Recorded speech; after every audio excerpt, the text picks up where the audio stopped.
ನಮಸ್ಕಾರ, ಶುಭೋದಯ. ಶಿವಶಕ್ತಿ ಜ್ಞಾನ ಮತ್ತು ಶಕ್ತಿಯ ದರ್ಶನ ವಿಶೇಷ ಕಾರ್ಯಕ್ರಮಕ್ಕೆ ತಮ್ಮೆಲ್ಲರಿಗೂ ಆತ್ಮೀಯ ಪ್ರೀತಿಯ ಸ್ವಾಗತ ಹೇಳ್ತಾ ಇರೋದು ನಾನು ಅನುಷಾ. ಸೊ ಫಸ್ಟ್ ಟೈಮ್ ನಮ್ಮ ಚಾನೆಲ್ ವೀಕ್ಷಿಸ್ತಾ ಇರೋದು ಅಂತಂದರೆ ಈಗಲೇ ಚಾನಲ್ನ ಸಬ್ಸ್ಕ್ರೈಬ್ ಮಾಡಿ, ನಮ್ಮ ವೀಡಿಯೋಸ್ನ ಲೈಕ್ ಮಾಡಿ. ಕಾರ್ಯಕ್ರಮದಲ್ಲಿ ನಮ್ಮ ಜೊತೆಲಿದ್ದಾರೆ ಈಶಾನ್ಯ ಕಾಳಿ ಉಪಾಸಕರಾಗಿರುವಂಥ ಶ್ರೀಯುತ ಪ್ರವೀಣ್ ದೀಕ್ಷಿತ್ ಗುರುಜಿಯವರು.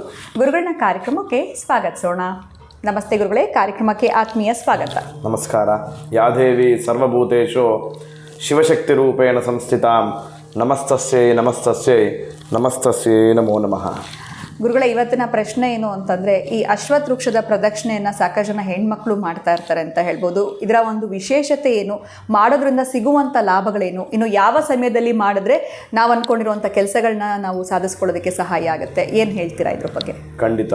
ಏನಂದರೆ ಅಶ್ವತ್ಥ ಪ್ರದಕ್ಷಿಣೆ ಬಹಳ ಮುಖ್ಯವಾದ ಪ್ರದಕ್ಷಿಣೆಯಲ್ಲಿ ಒಂದು ಅಂತ ಹೇಳ್ತೀವಿ. ಯಾಕೆ ಅಂದರೆ ಅಶ್ವತ್ಥ ಪ್ರದಕ್ಷಿಣೆಯನ್ನು ನಾವು 2 ಮಾಸದಲ್ಲಿ ಬಹಳ ವಿಶೇಷವಾಗಿ ಮಾಡ್ತೀವಿ. ಒಂದು ಧನುರ್ಮಾಸ, ಮತ್ತೊಂದು ಮಾಘ ಮಾಸ.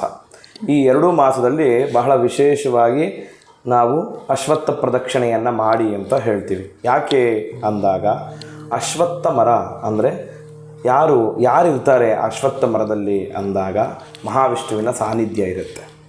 ಆ ಮಹಾವಿಷ್ಣುವಿನ ಪೂರ್ಣ ಅನುಗ್ರಹ ಸಲ್ಲಬೇಕು ಅಂದಾಗ ಅಶ್ವತ್ಥ ಪ್ರದಕ್ಷಿಣೆಯನ್ನು ಮಾಡಬೇಕು ಅಂತ ಹೇಳ್ತೀವಿ. ಅದು ಯಾವಾಗ ಅಂದಾಗ, ಎಷ್ಟೋ ಜನ ಬಹಳ ತಪ್ಪನ್ನು ಮಾಡ್ತಾರೆ. ಅಶ್ವತ್ಥ ಪ್ರದಕ್ಷಿಣೆಯನ್ನು ಮಾಡಿ ಅಂದರೆ ಅವರೆದ್ದು ಬೆಳಿಗ್ಗೆ ಎದ್ದು ಎಲ್ಲ ನಿತ್ಯ ಕರ್ಮಗಳನ್ನೆಲ್ಲ ಮುಗಿಸ್ಕೊಂಡು ತಿಂಡಿ ತಿಂದು ತದನಂತರ ಹೋಗಿ ಅಶ್ವತ್ಥ ಪ್ರದಕ್ಷಿಣೆಯನ್ನು ಮಾಡ್ತಾರೆ.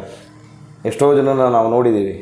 ಏನಂದರೆ ಅಶ್ವತ್ಥ ಪ್ರದಕ್ಷಿಣೆಗೆ ಪ್ರಾತಃ ಕಾಲ ಅಂತ ಹೇಳ್ತೀವಿ. ಯಾವುದು ಪ್ರಾತಃ ಕಾಲ ಅಂದಾಗ ಬೆಳಿಗ್ಗೆ ಬ್ರಾಹ್ಮಿ ಮುಹೂರ್ತ 4:30ಯಿಂದ 6 ಗಂಟೆ ಒಳಗಡೆ, ಅಂದರೆ ಸೂರ್ಯೋದಯದ ಮುಂಚೆ ನಾವು ಅಶ್ವತ್ಥ ಪ್ರದಕ್ಷಿಣೆಯನ್ನು ಮಾಡಬೇಕು. ಆಗ ಪೂರ್ಣವಾದ ಫಲ ಅಂತ ಹೇಳ್ತೀವಿ.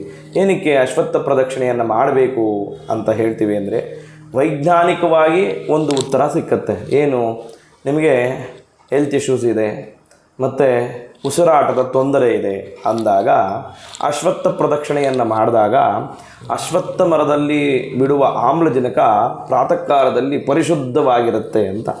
ಆ ಪರಿಶುದ್ಧವಾದ ಆಮ್ಲಜನಕವನ್ನು ತಗೊಂಡಾಗ ನಿಮಗೆ ಆರೋಗ್ಯ ಪೂರ್ಣವಾಗಿ ಇರುತ್ತೆ ಅಂತ ವೈಜ್ಞಾನಿಕವಾಗಿ ಹೇಳ್ತಾರೆ. ಆದರೆ ನಾವು ಸಾಂಪ್ರದಾಯಿಕವಾಗಿ ಹೇಳಬೇಕು ಅಂದಾಗ ಎಷ್ಟೋ ಜನ ಹೆಣ್ಣು ಮಕ್ಕಳು ಒಂದು ಸಮಸ್ಯೆಯನ್ನು ಕೇಳ್ತಾರೆ. ಏನು ಗುರುಗಳೇ, ನಮಗೆ ಮಕ್ಕಳಾಗಿಲ್ಲ, ಮದುವೆ ಆಗಿದೆ, ಬಹಳ ವರ್ಷ ಆಗಿದೆ ಅಂದಾಗ ಅವರು ಒಂದು ಪರಿಹಾರ, ಸಿಂಪಲ್ ಪರಿಹಾರ ಏನು ಹೇಳ್ತೀವಿ ಅಂದರೆ, ಪ್ರಾತಃ ಕಾಲದಲ್ಲಿ ಅಶ್ವತ್ಥ ಪ್ರದಕ್ಷಿಣೆಯನ್ನು ಮಾಡಮ್ಮ, ಒಳ್ಳೆಯದಾಗತ್ತೆ ಅಂತ ಹೇಳ್ತೀವಿ. ಅಶ್ವತ್ಥ ಪ್ರದಕ್ಷಿಣೆಗೂ ಇವರ ಸಂತಾನಕ್ಕೂ ಏನಪ್ಪ ಸಂಬಂಧ ಅಂದಾಗ, ನೀವು ಎಲ್ಲೇ ಅಶ್ವತ್ಥ ಪ್ರದಕ್ಷಿಣೆಗೆ ಹೋದರೂ ಅಲ್ಲಿ ನಾಗರ ಕಲ್ಲಿರುತ್ತೆ.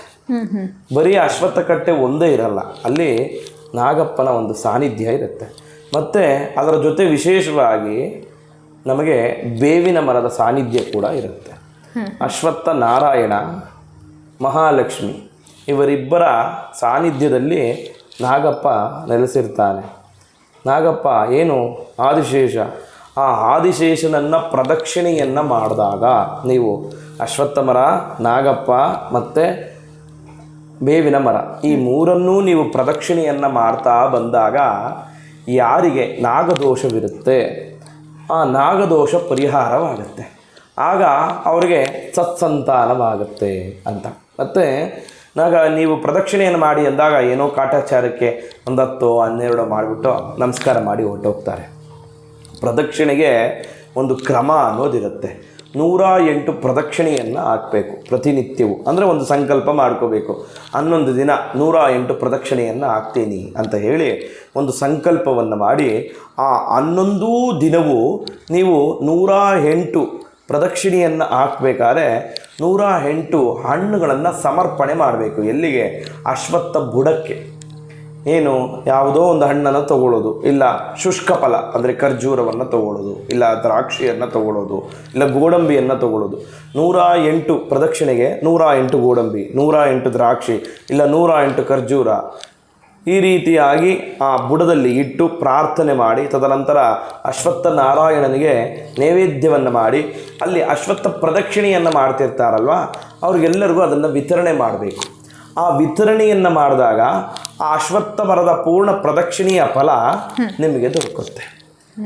ಈ ರೀತಿಯಾಗಿ ಕ್ರಮಬದ್ಧವಾಗಿ ಮಾಡಿದಾಗ ಮಾತ್ರ ಅಶ್ವತ್ಥ ಮರದ ಪ್ರದಕ್ಷಿಣೆಯ ಪೂರ್ಣ ಫಲ ಸಿಕ್ಕತ್ತೆ. ಮತ್ತೆ ನಾವು ಒಂದು ಮಂತ್ರವನ್ನು ಹೇಳ್ತೀವಿ, ಮೂಲತೋ ಬ್ರಹ್ಮರೂಪಾಯ, ಮಧ್ಯತೋ ವಿಷ್ಣುರೂಪಿಣಿ, ಅಗ್ರತೋ ಶಿವರೂಪಾಯ, ವೃಕ್ಷರಾಜಾಯತೆ ನಮಃ ಅಂತ ಹೇಳ್ತೀವಿ.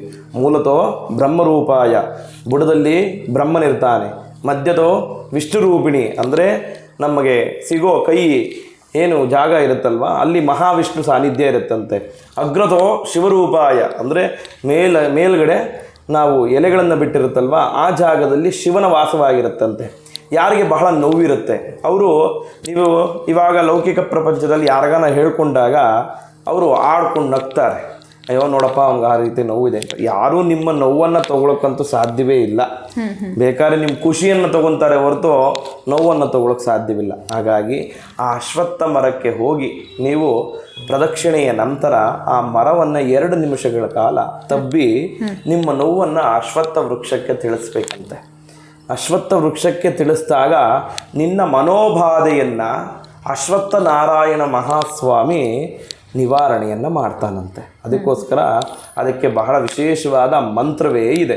ಈ ಮಂತ್ರವನ್ನು ಹೇಳಿದಾಗ, ಯಾವುದು ಆ ಮಂತ್ರ ಅಂದಾಗ, ಅಗ್ನಿಗರ್ಭೋ ಶಮೀಗರ್ಭೋ ದೇವಗರ್ಭೋ ಪ್ರಜಾಪತಿ, ಹಿರಣ್ಯಗರ್ಭೋ ಭೂಗರ್ಭೋ ಯಜ್ಞಗರ್ಭೋ ನಮೋಸ್ತುತೆ ಅಂತ ಈ ಮಂತ್ರವನ್ನು ಹೇಳ್ತಾ ಪ್ರದಕ್ಷಿಣೆಯನ್ನು ಮಾಡಿದಾಗ ಅಶ್ವತ್ಥ ಮರದ ಪೂರ್ಣವಾದ ಫಲ ನಿಮಗೆ ನಿಮ್ಮ ಕುಟುಂಬಕ್ಕೆ ಸಿಕ್ಕತ್ತೆ, ಮತ್ತು ಆರೋಗ್ಯ ಪೂರ್ಣವಾಗಿ ಇರುತ್ತೆ ಅನ್ನೋದು ಈ ಅಶ್ವತ್ಥ ಮರದ ಪ್ರದಕ್ಷಿಣೆಯ ಫಲ.